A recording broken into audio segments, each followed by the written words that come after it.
The Nile, the Zambezi, the great grey-green greasy Limpopo. Those mighty rivers of Africa are household names. Yet very few people outside Africa have ever heard of this river. In times of flood and drought, famine and plenty, the Luangwa River equals them all. It flows through a valley that may still be the last kingdom of the elephants.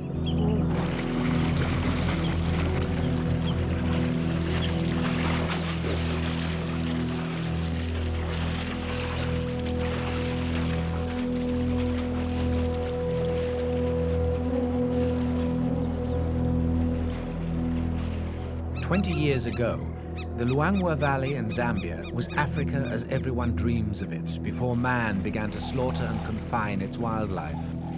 In the valley, man barely existed.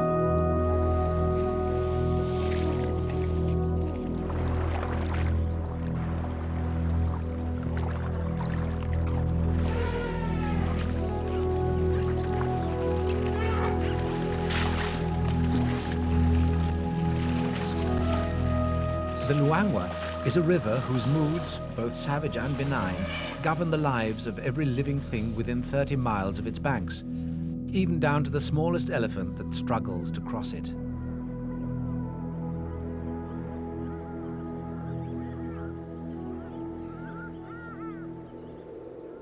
The Central African state of Zambia takes its name from the Zambezi. The Luangwa flows into the Zambezi on Zambia's border with Zimbabwe and Mozambique. It flows through a wide valley, an ancient part of the African rift system. 30 miles to the west of the river is a high escarpment. We're looking from the east. The valley is so wide and flat that it doesn't look like a valley at all. During the rains between November and May, parts of the valley always flood under several feet of water. In exceptional rainy seasons, most of the valley is drowned. Our story begins in May, when the normal floods that you expect after any rainy season are just starting to go down. Where the Luangwa Valley is concerned, normal flood is a relative term. By June, the river has largely returned to its banks. Now, after apparent death by drowning, comes rebirth.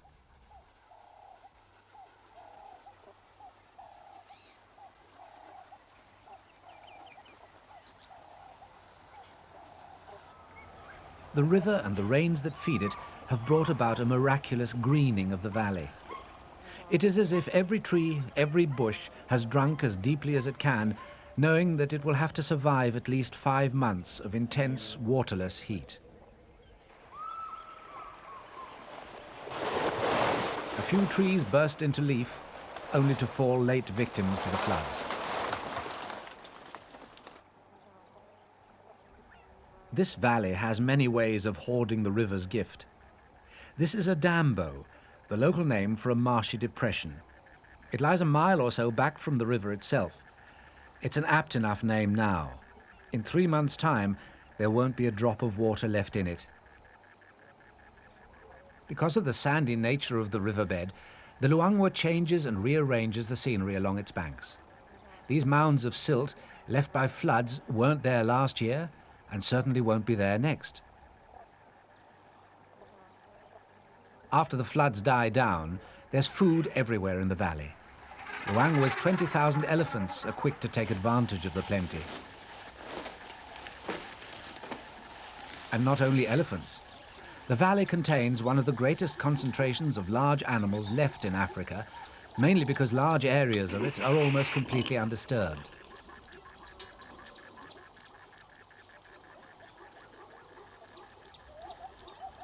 This is a time when many animals respond to a glut of food by having their young.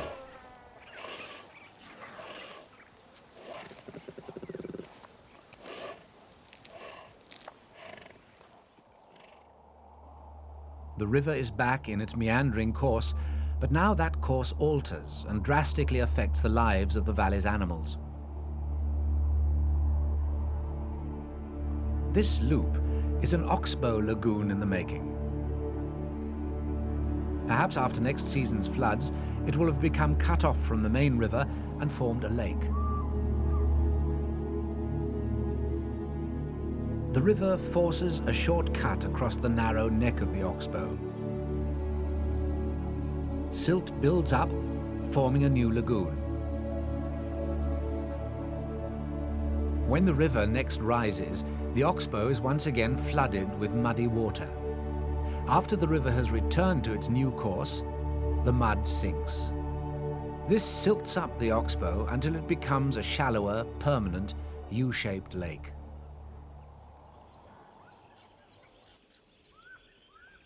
We're looking across one arm of an oxbow lagoon towards the high ground remaining in the center of the U.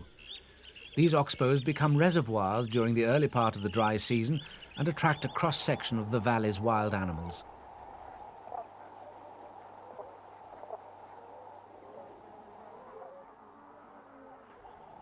Here's an older oxbow, silted up sufficiently to give an anchorage for reeds and grasses, but still deep enough to hide a family of feeding elephants.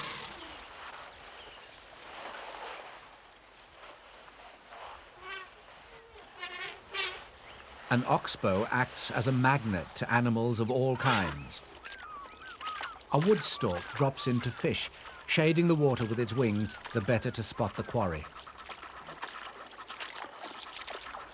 A young lily trotter, trotting not on lilies, but on the weed called Nile cabbage. Tree ducks use the lagoon for a wash and brush up. The importance of the oxbows is that they provide drinking places when nearly everything else except the river has dried up. A pair of greater kudu bulls, attended by oxpeckers, cautiously approach to drink.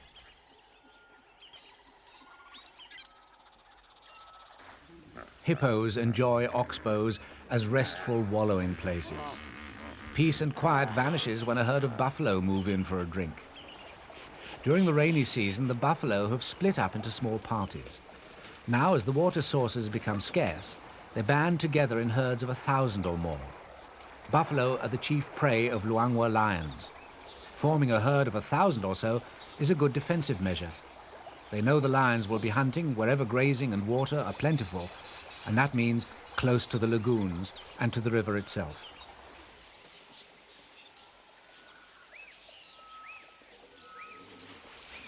By August, the level of the river has dropped dramatically, but it's still deep enough to leave a tide mark halfway up an elephant.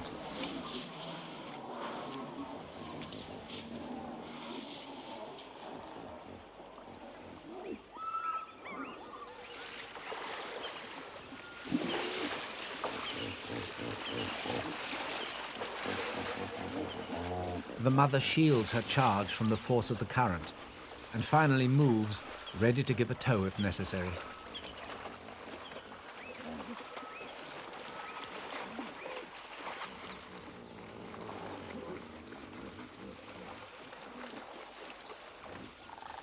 Mother and calf have been across the river, attracted by the good feeding in the lightly populated area on the far bank. There are a few African village farms there. Now in the early morning, they're returning to their side of the river, where they enjoy complete protection. Luangwa elephants are well aware that the river is a frontier between safety and danger, but the temptation of easy pickings on the far bank is hard to resist.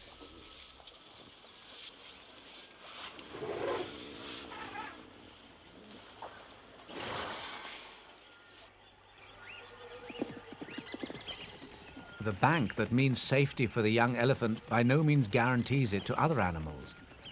A herd of puku suddenly panics.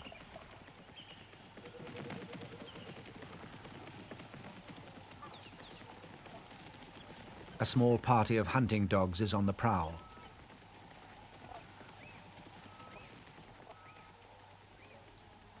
A young puku is hidden in the grass. One picks up the scent.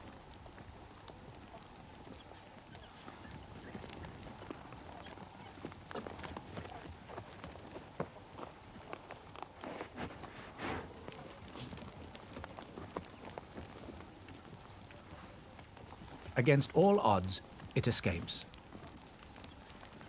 But not for long.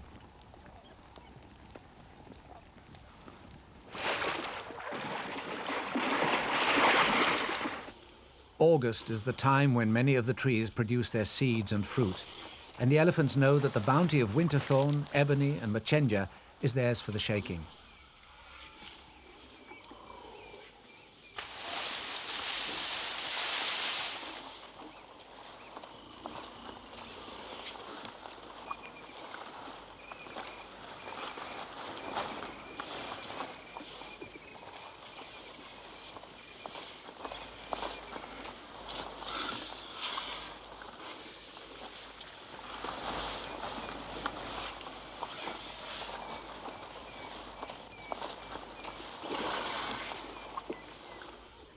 In the past 15 years, 80% of the elephants have been killed by poachers in this, their last kingdom.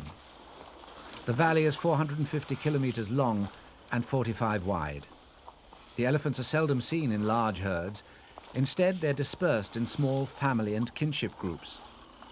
Freedom of movement may be what has enabled so many of them to survive the onslaught of poaching during the 80s. Today, their numbers show encouraging signs of recovery. The groups are still large enough to wreak havoc among the trees when the fruits have run out.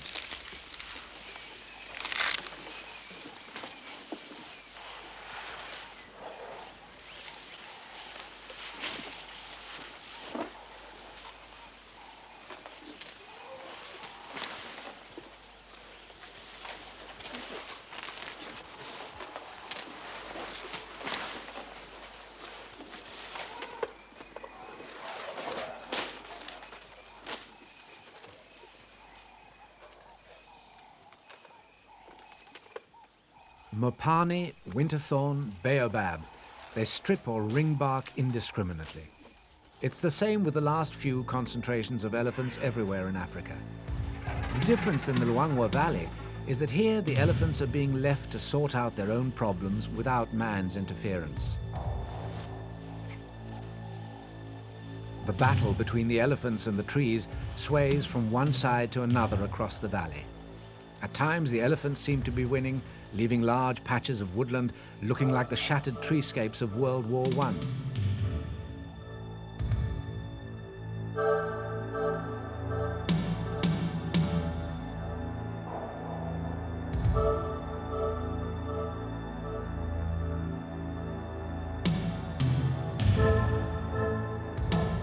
Looking at these ruined and desolate areas, it's hard to believe that overall the woodlands in the valley are in good condition. Mercifully, there is always the river and its annual floods to produce the regrowth that provides alternative food, and elephants are Catholic in their taste. There is one tree, however, which they don't appear to relish. It's particularly plentiful. It's the kigelia, or sausage tree. Elephants may not care for it, but when it begins fruiting and flowering in August, it's very much in demand by others. Lovebirds pillage the unopened buds. Vervet monkeys are even more destructive before the flowers get a chance to open, though their big moment comes later.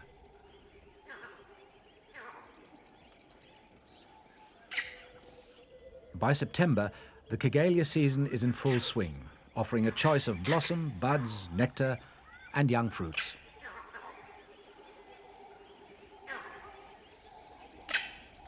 The vervets arrive in early morning when the blossoms are full of sweet, heavily scented nectar.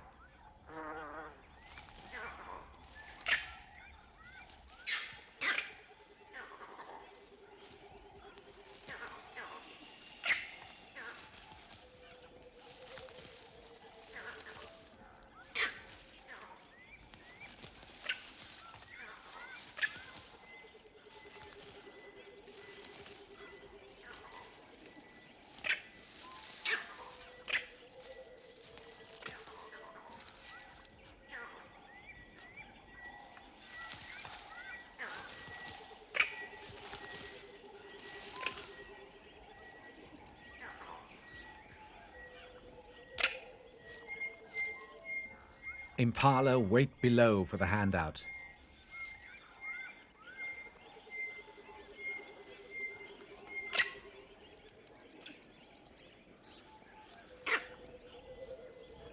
Thornycroft's giraffe, a darker subspecies unique to the valley, are particularly partial to the young seed pods.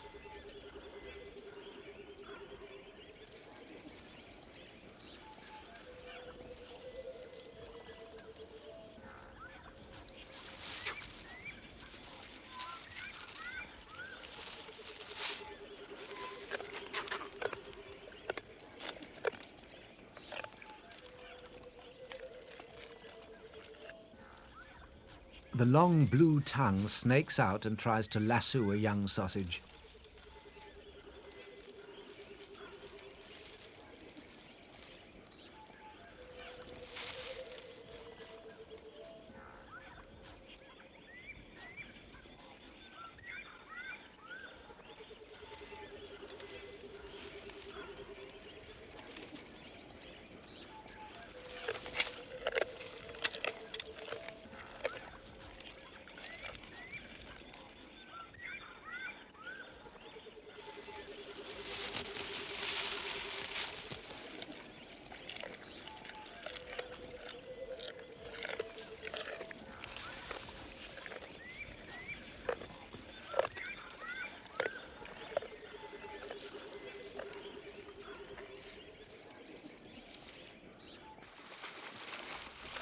There are probably more crocodiles in this 300-mile stretch of the Luangwa River than anywhere else in Africa. In the whole valley, there are 15 per square kilometre, or 3,500 pairs of hungry jaws. Animals who come to drink in the river are instinctively aware of the danger. This herd of puku is far from relaxed.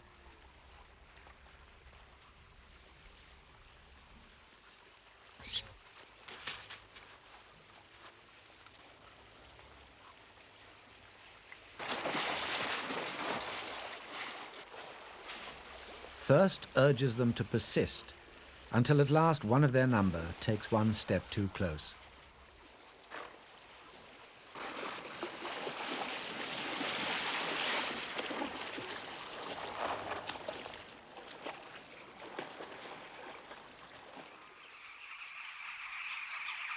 By September, the river has dropped sufficiently to expose high sandy banks. This is the moment for which the carmine bee-eaters have been waiting.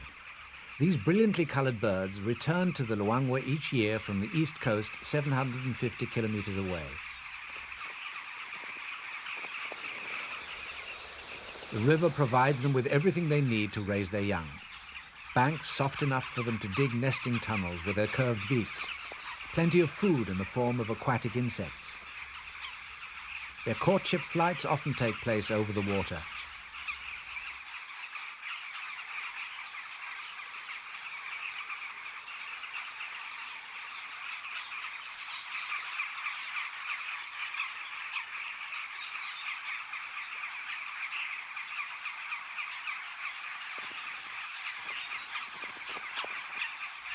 The nesting tunnels are up to 2.5 meters long. Latecomers are still excavating when other birds are well installed.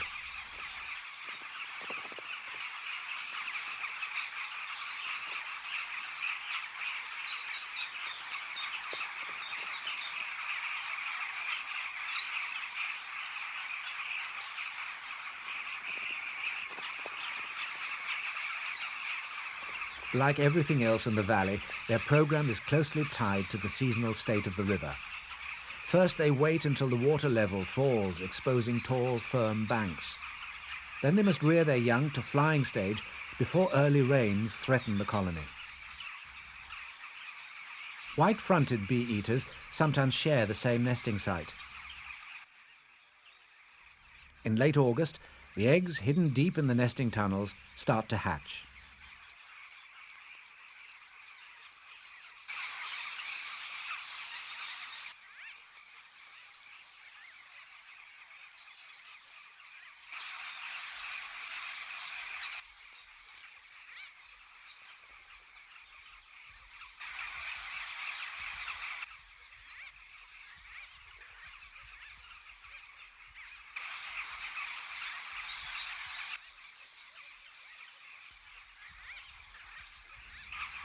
Dragonflies are a favorite food for the young.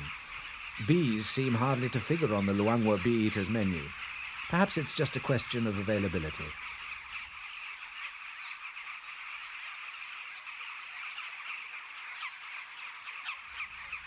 Even inside their sandcastles, the bee-eaters have their enemies. A raid by a monitor lizard calls for a noisy demonstration.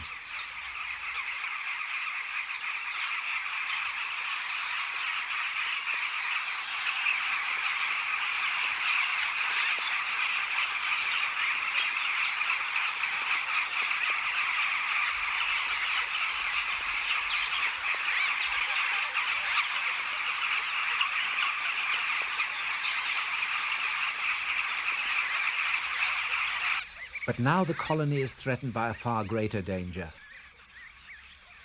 Several months of sun have dried and cracked the bank.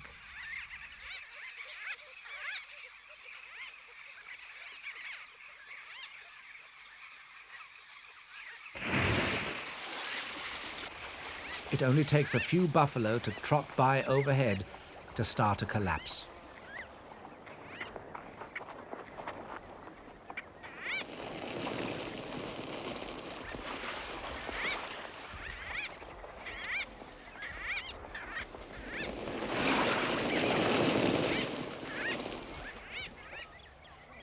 Eggs and young are also lost when the river temporarily rises after an early storm. This time the culprit is the baking sun. The main danger from the river is yet to come, and when it does, it will threaten much more than just the bee-eater colony.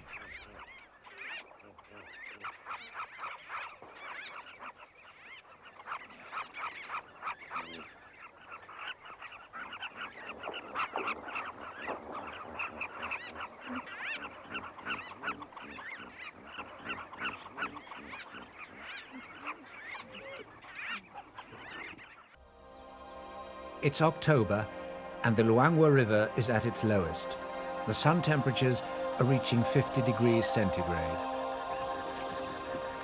For many animals, the river is their only lifeline. Now that the oxbows and the dambos are fast drying up, it's the only place they can be sure of finding good drinking water.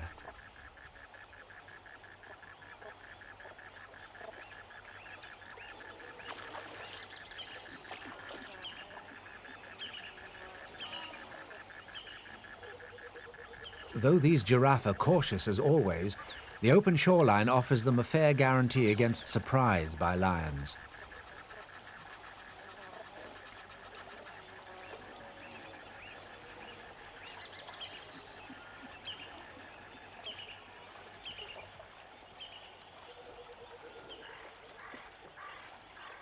In some oxbow lagoons, the water has almost evaporated.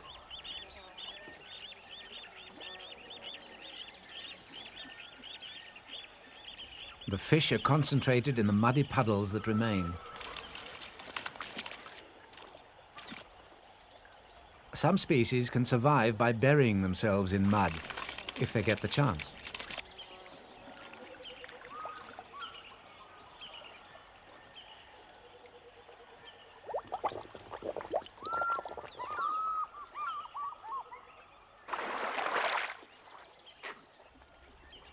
Even the baboons look as though they would appreciate the chance to join the fishermen. But they've come for a drink and are merely intrigued by the catfish splashing in their drinking water.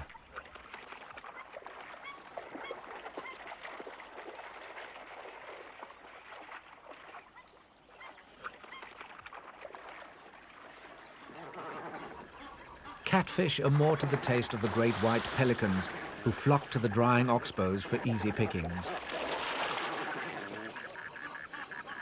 The usual tactic of driving the fish by communal beak dipping is hardly necessary. The woodstock seems to have done rather better.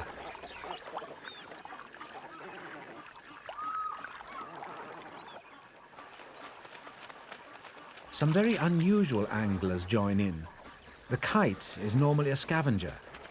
This bird saw the fish jam-packed close to the surface and decided to emulate the noble osprey, or even the fish eagle. It transfers fish from talon to beak in mid-air. Kites often do this when scavenging. The bird flies to a tree to eat its unaccustomed prey.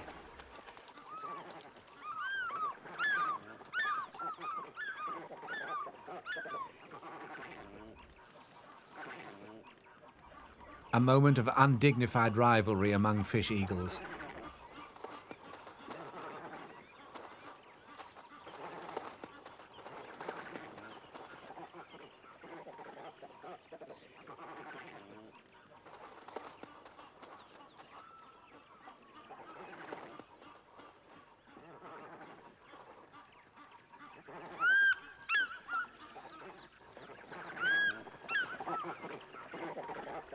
Not all the lagoons dry up completely. The more recently formed oxbows, in which the old course of the river has not yet had time to silt up and grow shallow, retain quite a depth of water even into October, the hottest time of Luangwa's year. This is often where the big mixed fishing parties, including crocodiles, gather.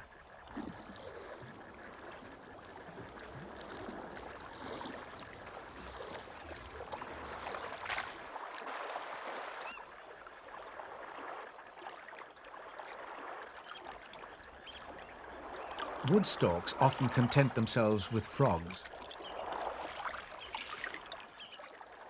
Pied kingfishers too can adapt their diet to what's on offer.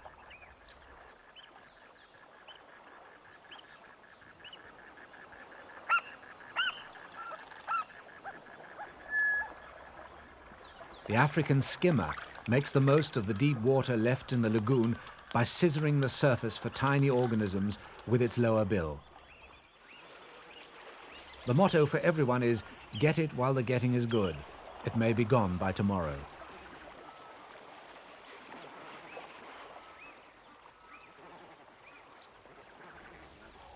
The water has long since vanished from the Luangwa's tributaries. Yet this is where the elephants, who need clear, fresh water, come to look for it.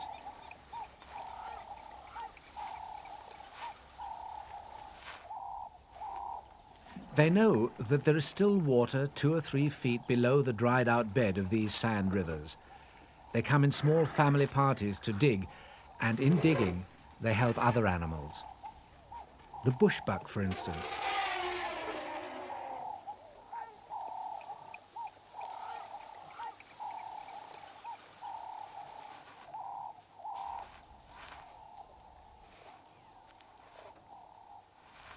They seem able to filter out the sand.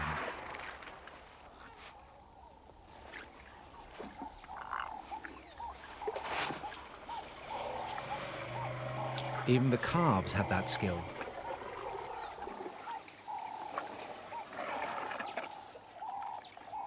At this season, the shortage of fresh water concentrates the elephants close to the main river, the oxbows, and the tributaries. So in early morning and late evening, family parties come and go all the time. Elephant mothers are devoted to their young, but are always prepared to put them in their place. After all, its elders and betters dug the hole.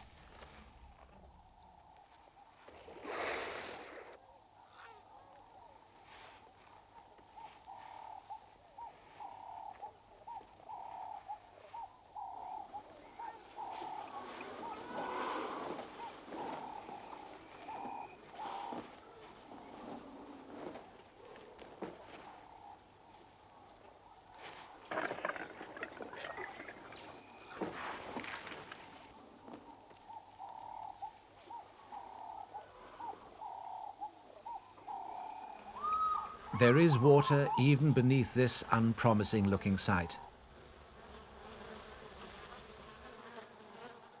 Warthogs know all about the possibilities of renovating an old elephant digging. Unlike the bushbuck, they're very fine excavators on their own account. They've got the snouts and the tusks for the job. But first they clear the site of any local opposition, even a group of ground hornbills. The bigger of the 2 males takes possession of a promising elephant hole. Enter now a warthog family, complete with a litter of piglets.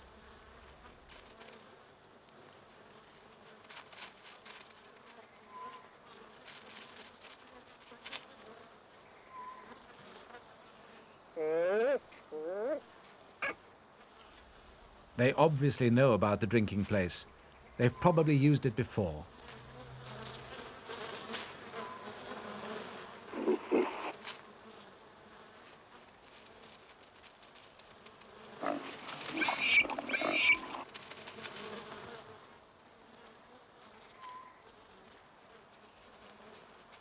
Backed by parental might, the piglets need only wait.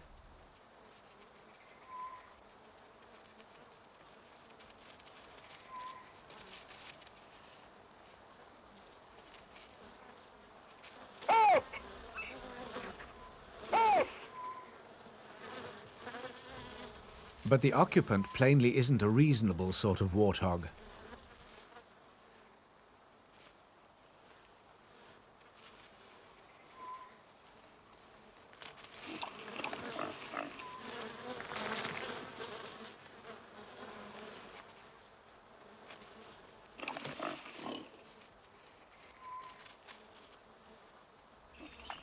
The obvious solution is to find another water hole.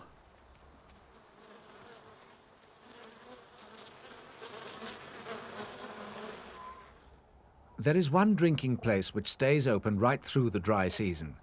The water there wells out of the ground. In places, it actually steams. This is thermal water, heavily loaded with mineral salts. The animals need these salts, but can only tolerate the water in limited quantities.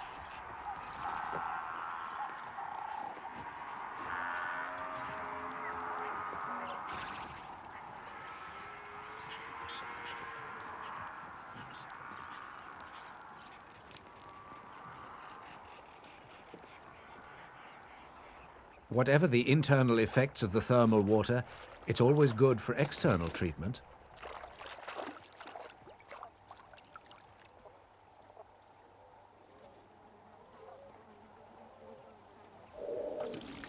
However, it's no cure for thirst.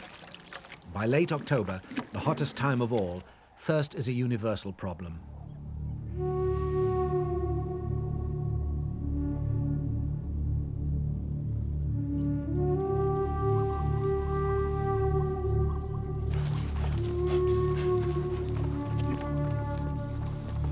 Quarreling zebra stallions symbolize the tension building up in the valley. The tension, perhaps only detectable to a human observer, is a compound of heat, tinder dryness, and the difficulty of finding enough to eat and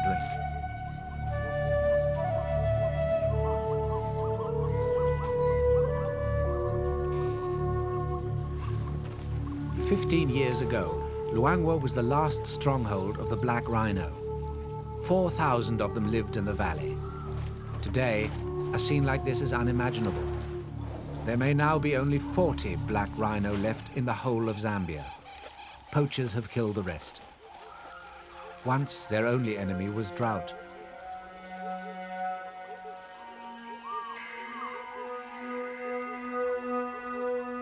Dry October is a bad time to be born. A baboon carries her dead baby as if hoping to nurse it back to life.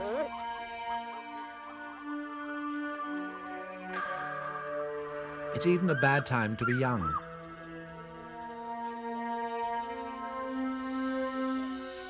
The elephant calf came for a drink and became trapped in the mud of the dried-up oxbow.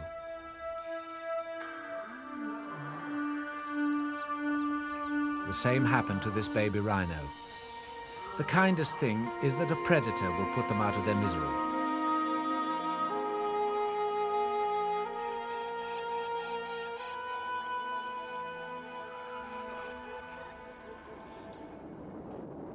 It is the time of bushfires in the valley. They usually start spontaneously and play an important part in regeneration. They help the new grass to come through after the rains.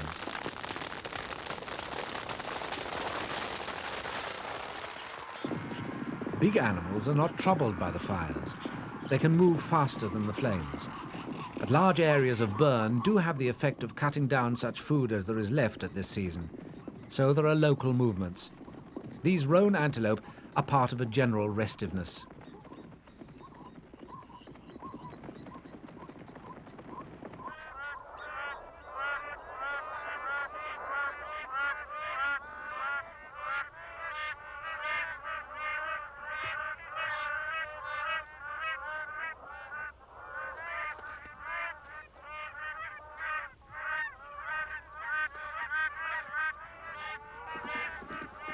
The leaper amongst the crowned cranes and puku is a Cookson wildebeest, a subspecies unique to the Luangwa Valley.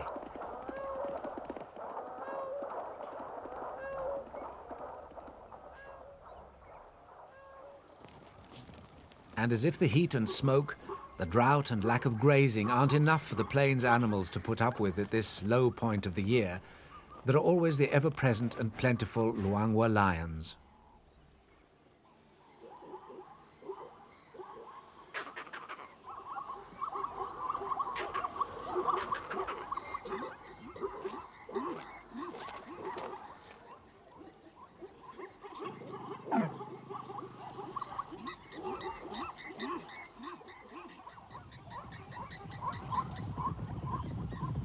The malaise of the season appears even to have affected this pride. The lioness up the tree is possibly a stranger. She's certainly unwelcome.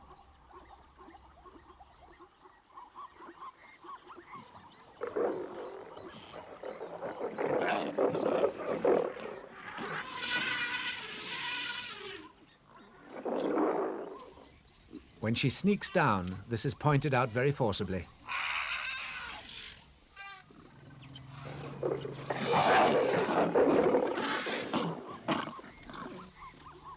She makes a dignified exit. Even a good way away, she still isn't tolerated.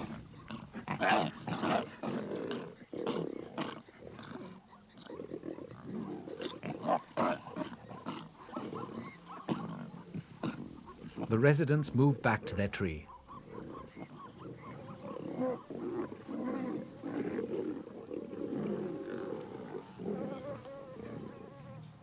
At last, she accepts the situation. She's obviously in very poor condition. Perhaps this is why her sisters rejected her.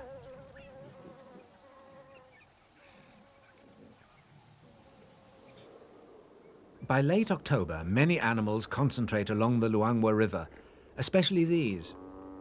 With the oxbows and dambos closed to them by drought, there's only one place for a hippo to go: the river.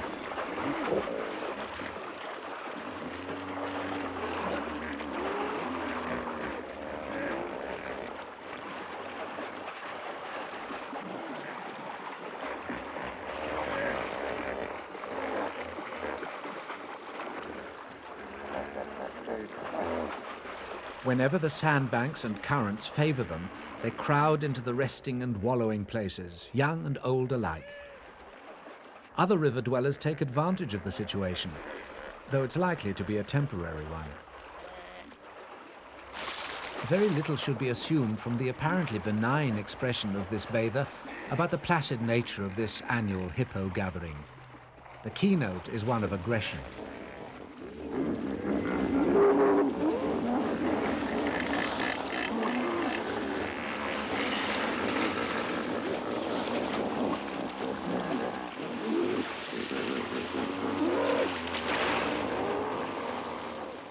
The aggression is caused by overcrowding. Bulls, especially, are pushed into jaw-to-jaw confrontation.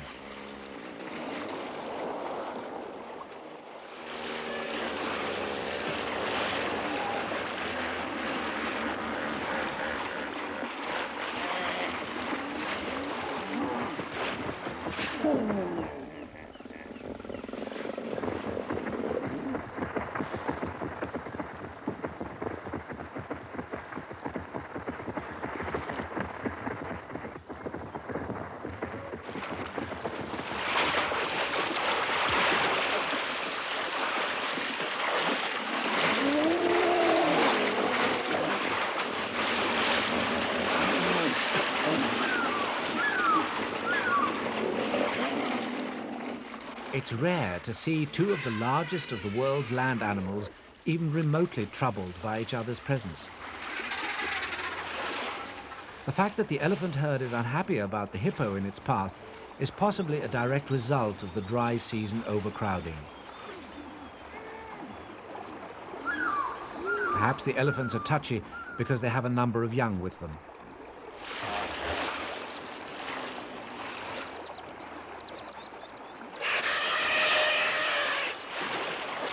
A second hippo gets his orders to move on.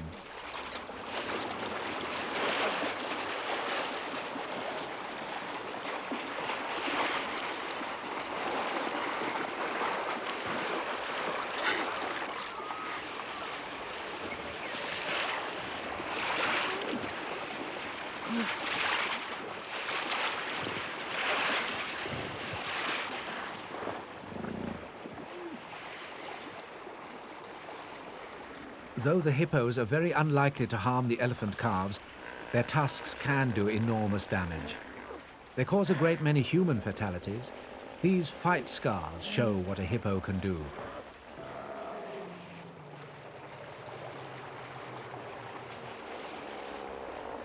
A hippo's tusks, like an elephant's, are overgrown teeth. This hippo's are deformed. One has even grown through the upper jaw, but it seems none the worse for it. Oxpeckers clean up the scars. Amidst all this male aggression, there are a few moments of maternal bliss.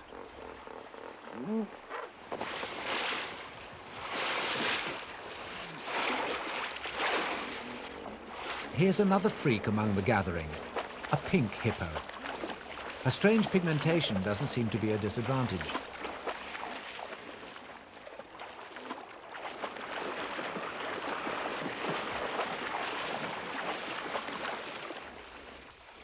This one has come to the end of the road. He's old and he's fought it out with too many younger bulls. Now he's been attacked by a lion and he's come ashore to die. His carcass will be disposed of not by the usual undertakers, the vultures, but by the super scavengers of the Luangwa River, the crocodiles.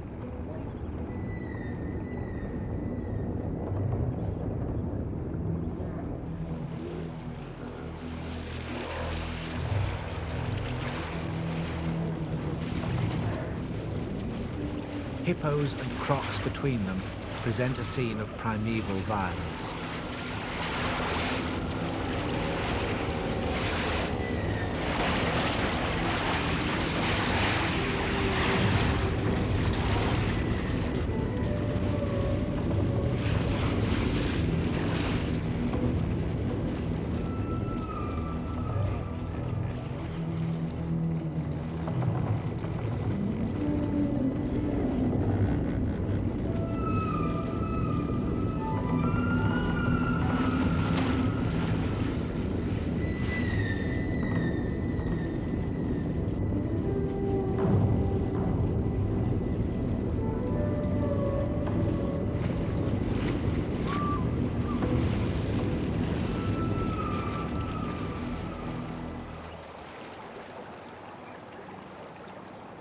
The tension of the dry season has to break.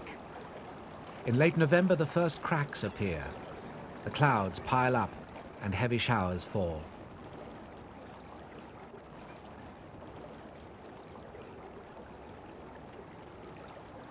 The first storm clouds are more a promise than a fulfillment.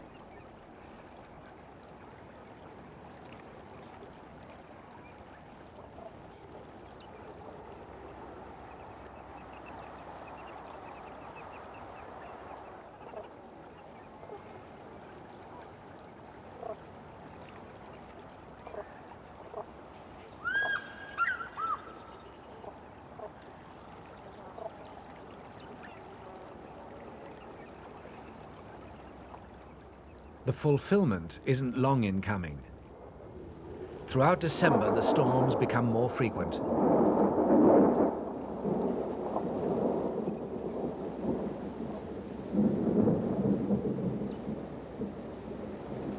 The banks of the Luangwa are deserted now.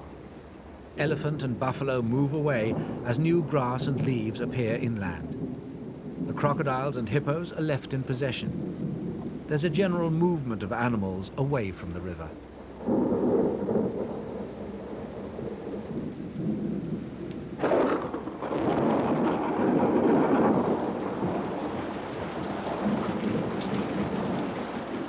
In a normal year, the valley gets 82 centimeters of rain, mostly between December and April.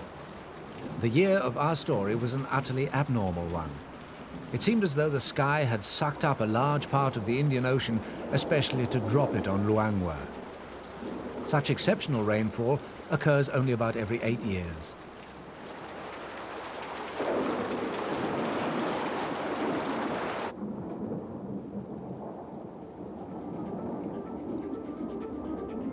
All the major tributaries of the Luangwa River rise on the 1,000-meter-high Muchinga escarpment to the west. Almost overnight, the trickles became cataracts.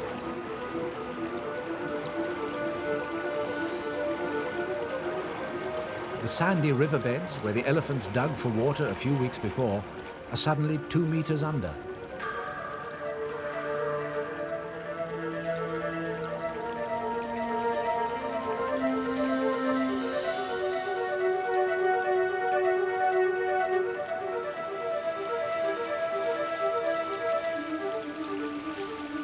In a normal year, no one moves on the floodplains close to the river once the Luangwa rises.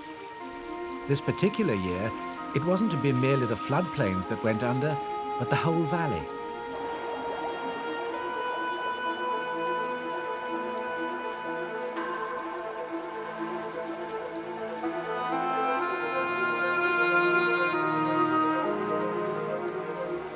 The casualties were everywhere.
Single elephants can probably make it to safety, but this female had a young calf with her.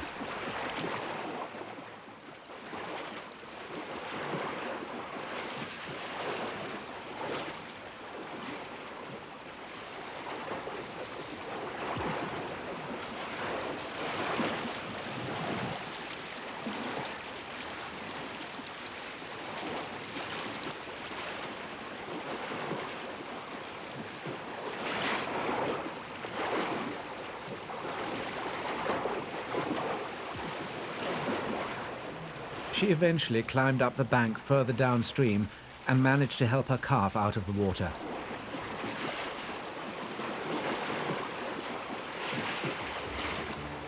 The Nile, the Zambezi, the great grey-green greasy Limpopo. Those great rivers of Africa are household names. Yet very few people outside Africa know the story of the Luangwa River in Zambia, and the Luangwa equals them all. In spite of the depredations of poachers, the heart of Africa beats on in the Luangwa Valley.